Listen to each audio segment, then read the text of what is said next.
Good morning, everybody. If you don't mind, we're going to wait for the rest of the people to come on in. You can go ahead and, Todd, if you don't mind, Jeffrey, help them get the rest of the chairs out, get some more chairs out. People are coming in by the droves. Rain or shine. What do they say? If you love church, you come on Sunday mornings. If you love the preacher, you come on Wednesday nights or Sunday nights. And if you love God, you come on Wednesday nights, right? You got to love God to be here this morning. Hey, listen, Apostle's gone. He and Bevy are on their anniversary trip, and so we bless them, and we're thankful that they get to do that. But I just have a couple of things that I want to share this morning. And it just, anytime I get a chance, it seems like the one thing that I can't get away from is to talk about what Yahweh has done for me and what Yeshua has done for me. Every one of us has a story. Everybody does in life, in general. But then there's that time where in our walk with the Lord, if you call yourself a Christian or if you've experienced Yahweh to any degree, you're going to have a time, and it might be a small window, and it might be a very defined window where you can remember the time, you can remember the moment where the Lord, your encounter with him, where it was a real encounter. And I know mine personally, when I was 17 years old, and I remember the Lord was calling me, and I had a friend of mine who was depressed. You know, they were kind of depressed. And so I was in high school, and I knew this person, and they were depressed. And then all of a sudden, I saw a change in their life. And it was a visible change. And I remember how much it impacted me at 17 years old because I knew that person. I knew them. I knew their MO. I knew how they operated. I knew everything about them. And then all of a sudden, they were kind of like a different person. And so, you know, it piqued my interest because I really loved this person. And so this person at that time found the Lord, what they equated to finding the Lord. And then, so I saw a visible, notable change in their life, and so I was drawn to that. Next thing I know, that person was inviting me to come to church with them. And so I didn't go to church right away, but I did take him out to dinner. And I'll never forget, when I took him out to dinner, the first probably 15 minutes that we were sitting at dinner, it was at the Dragon Inn restaurant on Pine Street. It was a Chinese restaurant at the time.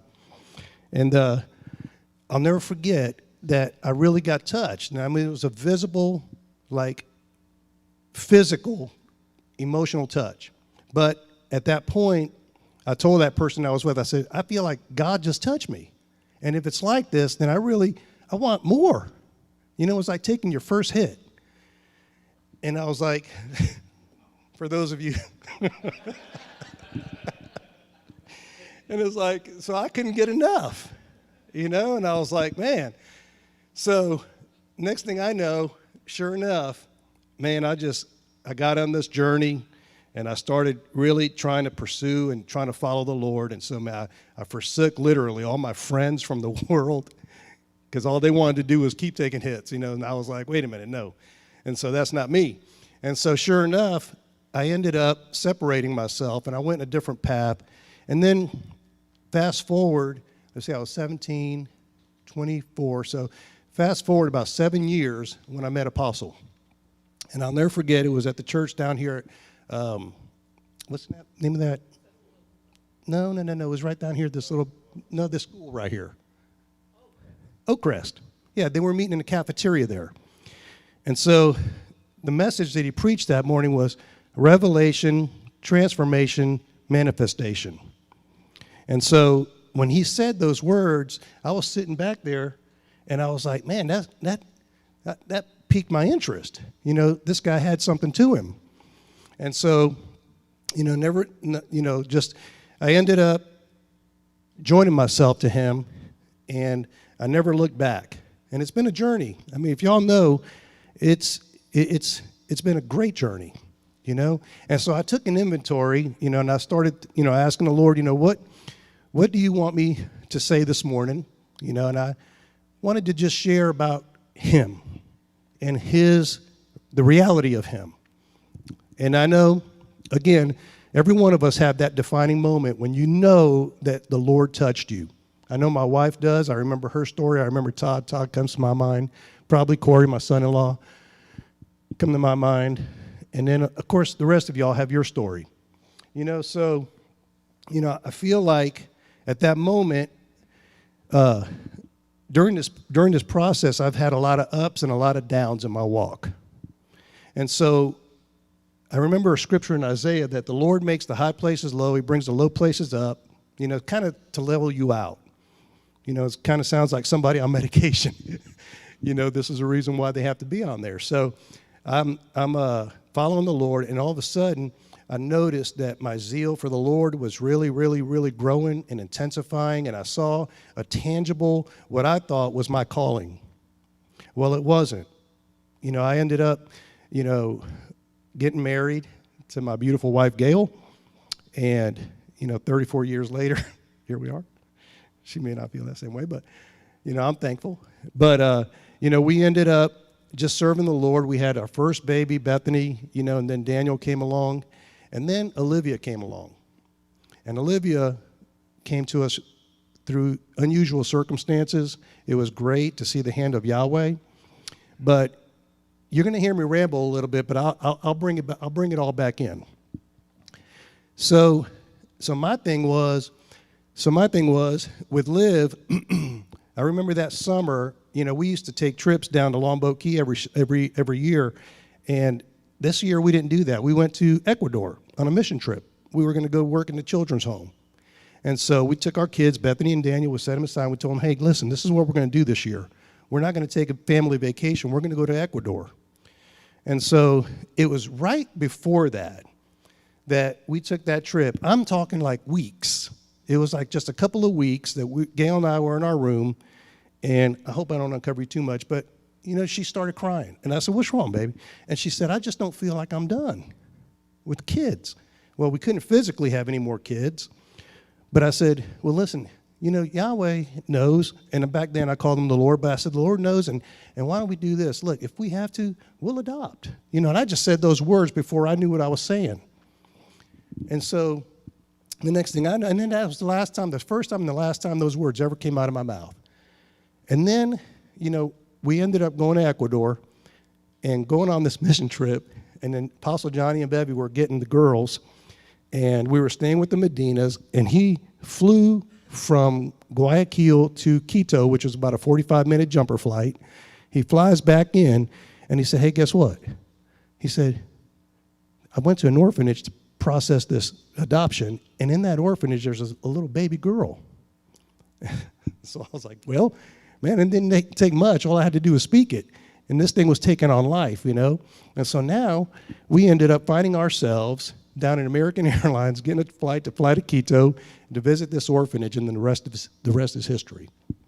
It took us a year. We got Olivia, and that was a great story in and of itself. When we got back into Ocala, we weren't supposed to get back till that Tuesday. And then we ended up getting done with the adoption. It was supposed to take 3 solid weeks. It didn't. It took 2. We ended up getting back a week earlier. And when we got back, we ended up changing our flights a week earlier. We ended up getting back. We were supposed to fly back on Tuesday. Tuesday was September 11th. 9/11 happened on the day we were supposed to come back. Well, Yahweh must have knew, because we ended up getting back, and we had to get our tickets rechanged. But we ended up getting back that Saturday. So I think it was on Linda's birthday, September 9th, 2 days earlier. And so when you think about all that, you start taking an inventory of your foots. You know, the Bible says that the footsteps of a righteous man are ordered by the Lord. Well, we don't understand how Yahweh orchestrates and organizes and directs our footsteps, but we do know this. If you notice, we're human. I'm human, you're human, we're all human, and we serve an inhuman God. So all our natural attributes are very human. The thoughts I have are human thoughts. The temptations I have are human temptations. You know, the things I want to do are pretty human.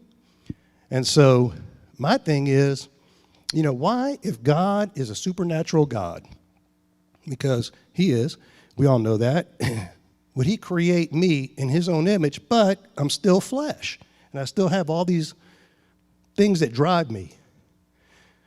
So, you know, again, taking an inventory of a supernatural God, we just know this. We know that when we live our life, sometimes we don't know what to do outside of the fact that what we can do is live it by principles. You know, we live it by a principle. So if you're a principled person and you have principles in your life, you're going to stay kind of, people call it a moral compass. I call it principles. You know, just those things that you know to do, and you just do them just because you know they're the right thing to do. And so when you live your life that way, ultimately what happens is Yahweh somehow has mercy on that, and you walk into your plan. You walk into your purpose. And so that being said, I knew Apostle was the man I was to be joined to, and I did. I joined myself to him. And from that, I've got a wife. I got a beautiful daughter, a beautiful son, beautiful son-in-law, another daughter that I was able to adopt. You know, I look at my life today, and I think to myself, you know, what if I would have just been a bastard? You know, what if I would have just done my own thing? Well, then, you know, I've got friends that did that. And it's interesting enough, when I look at my life and I look at their life, I see a similarity there. I see the time, my mind goes back to the time where I made a choice and I made a decision. And by making that choice and I made a decision, I can look back now over the course of my life and I can see the results. Is that fair to say? So we're human. God is supernatural. And he puts us on a litmus test. God starts giving us evaluations, quarterly, monthly, weekly, daily. He'll give us evaluations. And so his evaluations and his criteria for raises and promotions and so forth come in the form of fruits of the Spirit. And so what he does is he takes out his 9 requirements to be a disciple. And he starts saying, you know, he starts giving us an evaluation. And we start looking at ourselves and we start checking ourselves. And now all of a sudden, because we're human, all his requirements that he requires from us, Apostle relates to them as this: the demands of Christ. So all those demands and all those requirements that he puts on us begin to challenge us. They begin to kick against the grain, so to speak. And now all of a sudden, we find ourselves conflicted. I'm human. I'm thinking these thoughts, but I can't do it. I want to do this, but I can't. But I'm thinking these thoughts, but I can't think them. I'm doing this. You know, I want to do this, but I can't do that. You know, it's like, why did God do that? Why did he make me this way? And this is his criteria. And as a human, I'm like the Apostle Paul. The very things that I want to do, I don't. The very things that I don't want to do, that was what I find myself doing. You know? So I look in the Word, and everything that Paul, everything that Peter, everything that James, everything Jude had to say, all those things have one silver lining. And every one of them can attest to this one thing, that we are on this earth, you and I are, but we can be certain that we are not of this earth. We are in this world, but we're not of it. Why do I say that? Because everything that's in me as a human is fleshy. But there's that part of me, there's that side of me that's not. There's that part of me that has a yearning for Yahweh. There's that part of me where it challenges me. When I do what I'm not supposed to do, it brings me back. And so I'm thankful for one thing, more than anything else. I'm thankful I don't live in the Old Testament. Because during that time, during Moses' time, the ground would just open up and swallow you. Okay, so during that time, he brought the law. And if you didn't walk in obedience to the law, you had physical things. And I mean, in Deuteronomy, it was all laid out for us in Deuteronomy chapter 28, the things that would happen. And in many instances, we saw where it did. If you were an enemy of God. Now, on the contrary, if you did obey the Lord and his statutes, you would see other things in your life. So then you have, fast forward to the prophets. You have Isaiah, you have Jeremiah, you have Habakkuk. You know, you have all the prophets. And the prophets, what they did was they were God's mouthpiece. And on the contrary to what the world was saying, everything that they said was kind of conflicting, and everything they said was challenging, and it would kind of bring judgment. The prophets would bring the judgment of God. If you don't do this, this is going to happen. You know, this is all in the Old Testament. And sure enough, I mean, we saw where kingdoms toppled at the word of a prophet. Now, here we are, guys. We're in the New Testament. Here we are. Yeshua comes on the scene. And, man, what does he bring? I hope this is encouraging to you. Please hang on with me, okay? What does Yeshua bring with him? Yeshua brings love your neighbor. Love your enemies. Don't just love your neighbor, because if all you do is love those that love you, what reward have you? You know? So now he's saying to love your enemies.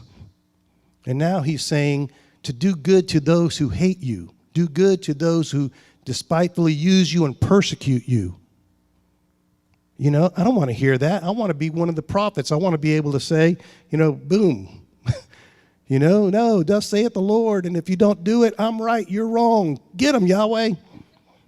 You know, the fact of the matter is, I'd much rather be on Yeshua's side, because here's what he brings. First of all, he said, I am the truth, I am the way, and I am the life. And so if you've seen me, you've seen the Father. These attributes of the Father. And so now Yeshua brings mercy, he brings truth, and he brings not only that, the pattern, he brings the way. He's the way, the truth, and the life. And not only that, but he gives us now his Spirit to help us. And so now I have all these conflicting thoughts, temptations, things that I want to do, but I've got Yeshua that lives in me. His Spirit, the Spirit of Yahweh that lives in me. And that's the difference maker. Because if I didn't, I would have no hope. I would be a man subject to my own devices. But here, God is a spirit. He made us man. He's given us his son. He put his laws in our heart so that we know when we do wrong, what we're doing, and we choose to do it or we don't. And then we also have an opportunity to say no and to not do those things and to be, how Peter said, to be perfect, as Yeshua said, be perfect as he is perfect. Be holy as he is holy. And so how do we do that? Well, the one thing we do is we don't lose sight of the fact that we are human. He's God, but Yeshua brought mercy and truth, and we realize that we're in it now for the long haul. So when we fall, we get back up, and we keep on going. And now Yeshua, because he's given us the way, he's given us the truth, he's given us the life, he's given us the ability to do it, now we have understanding. You know how people say that you can't understand the mysteries of God? Well, you can, and here it is. God is a spirit, and they that worship him must do it in spirit and in truth. And also, not only that, but we realize also that one of these days, and it may not be in our lifetime, but it'll be after our lifetime, which, by the way, the Bible calls it a vapor. Incidentally, the Bible calls it a vapor. So I know there's a lot of things I'm looking forward to, and I've got a lot of hope. I've got a lot of prayers that need to be answered while I'm on this earth. But there's going to be one of these days where we stand before Yahweh, and we're going to be in his presence. And I don't know if it's a light. I don't know if it's like a power. I don't know what it's going to be. I don't know what Yahweh. I know it's a spirit, but I don't know if there's any, you know what I'm saying? But I do know this. We're going to have the opportunity to either be scared or we're going to have the opportunity to be like, well, we'll probably be scared anyway. But the fact is, we do know this, that if we're trying while we're on this earth and we're aspiring to attain Christ-likeness, if we're trying, I got a feeling that the fear ain't going to be so bad than if we know we're just walking in the flesh, we're doing what we want to do, how we want to do it, when we want to do it, however we want to do it.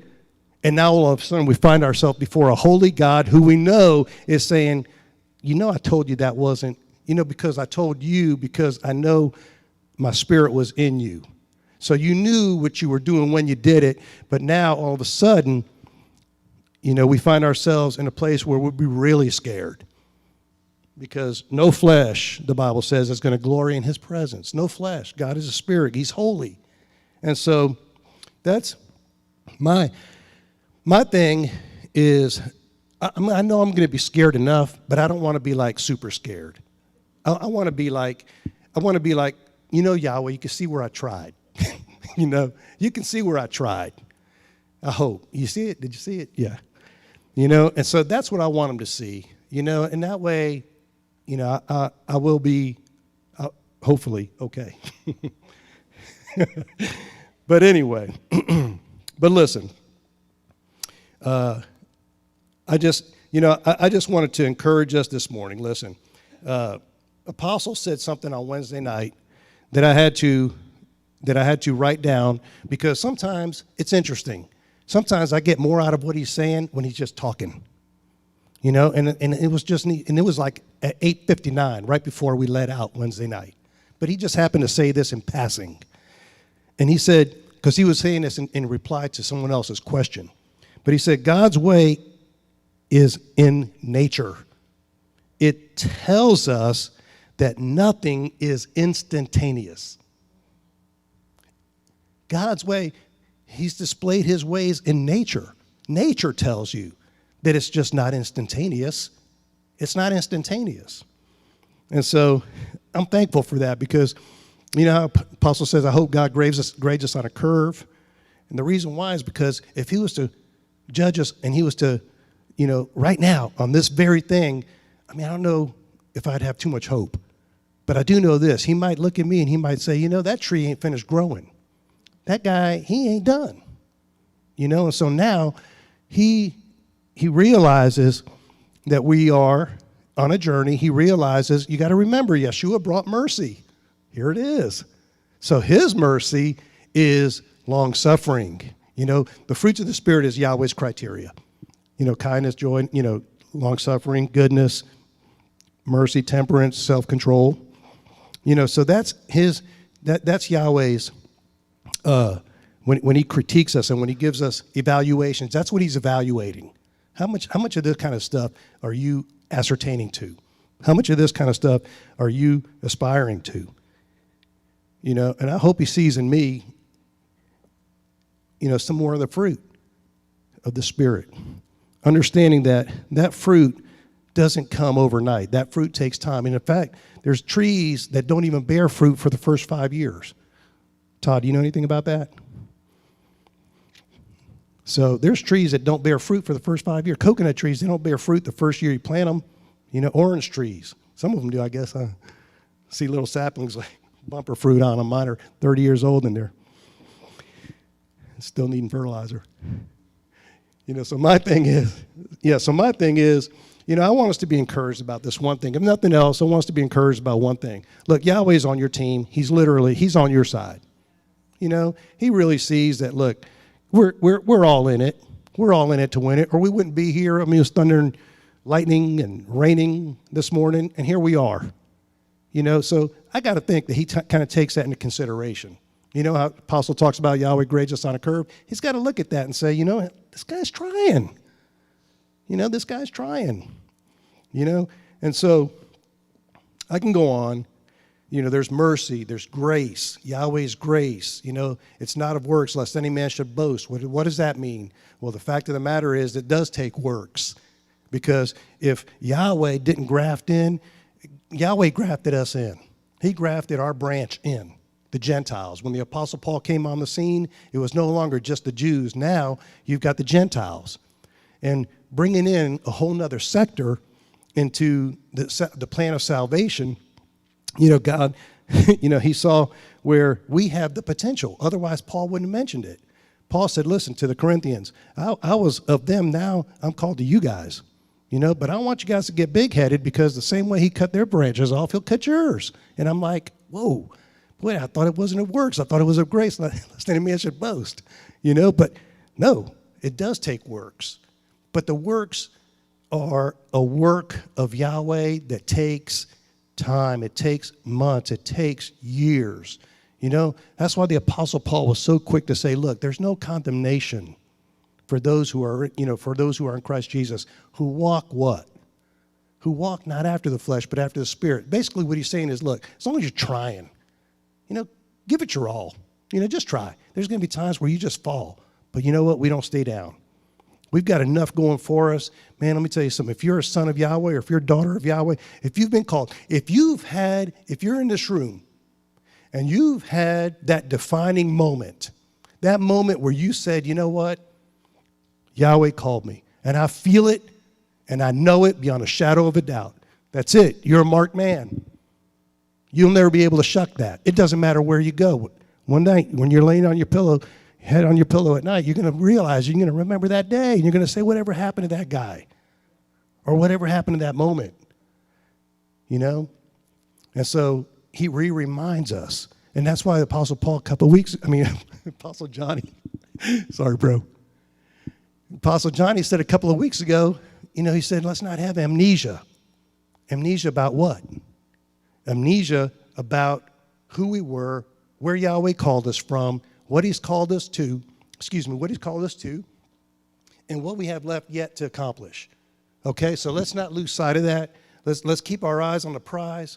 Let's run the race with patience. Let's run the race with patience. And but anyway, I love y'all so much. I'm so thankful to be a part of this house. I love you, Apostle. I hope you're having a great time. You and Bevy. Tell Will that we love him down here in Ocala. Don't stay away for so long. And